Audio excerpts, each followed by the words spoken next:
Assalamualaikum warahmatullahi wabarakatuh. Perkenalkan, nama saya Neni Suningsi SPDI, peserta pelatihan dasar CPNS dari Kota Tasikmalaya. Video ini berisi resume tentang manajemen aparatur sipil negara. Deskripsi dari resume ini ada 3 poin penting. Yang pertama adalah kedudukan, peran, hak dan kewajiban, dan kode etik ASN. Selanjutnya adalah konsep sistem merit dalam pengelolaan ASN, kemudian mekanisme pengelolaan ASN. Kedudukan ASN. Pegawai ASN ada 2, yang pertama adalah pegawai negeri sipil atau PNS, dan yang kedua adalah pegawai pemerintah dengan perjanjian kerja atau PPPK. Adapun kedudukan ASN, yaitu pegawai ASN berkedudukan sebagai unsur aparatur negara yang menjalankan kebijakan yang ditetapkan oleh pimpinan instansi pemerintah serta harus bebas dari pengaruh dan intervensi semua golongan dan partai politik. Peran ASN diantaranya sebagai perencana, pelaksana, dan pengawas penyelenggaraan tugas umum pemerintahan dan pembangunan nasional melalui pelaksanaan kebijakan dan pelayanan publik yang profesional, bebas dari intervensi politik, serta bersih dari praktek korupsi, kolusi, dan nepotisme.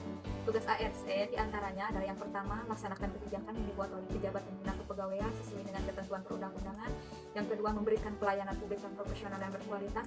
Dan yang ketiga adalah mempererat persatuan dan kesatuan Negara Kesatuan Republik Indonesia.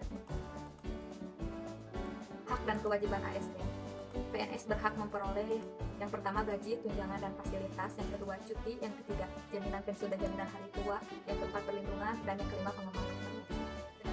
P3K berhak memperoleh yang pertama gaji dan tunjangan, yang kedua adalah cuti, yang ketiga perlindungan, dan yang keempat pengembangan kompetensi. Kewajiban pegawai ASN. Yang pertama adalah setia dan taat kepada Pancasila, Undang-Undang 1945, NKRI, dan pemerintahan yang sah.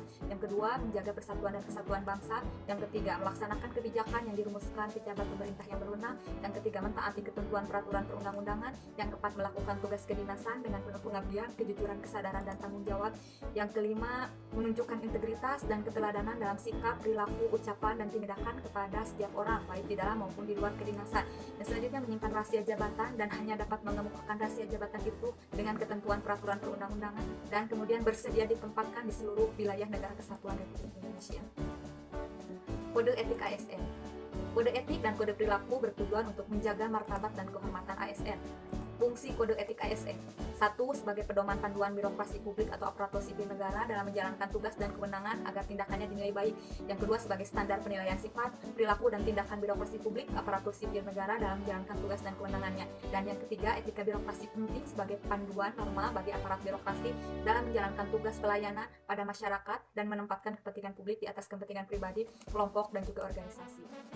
Sistem merit dalam manajemen ASN.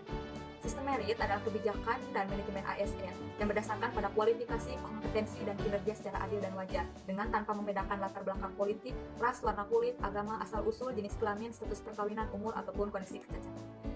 Manfaatnya sistem merit bagi organisasi adalah untuk mendukung keberadaan prinsip akuntabilitas yang saat ini menjadi tuntutan dalam sektor publik. Sedangkan bagi ASN sendiri adalah untuk menjamin keadilan dan juga menyediakan ruang keterbukaan dalam perjalanan karir seorang pegawai.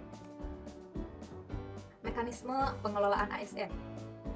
Manajemen PNS meliputi penempatan pegawai, pengadaan pangkat dan jabatan, pengembangan karir, pola karir, promosi, mutasi, penilaian kinerja, penggajian dan tunjangan, penghargaan, disiplin, pemberhentian, jaminan pensiun dan jaminan hari tua, dan perlindungan.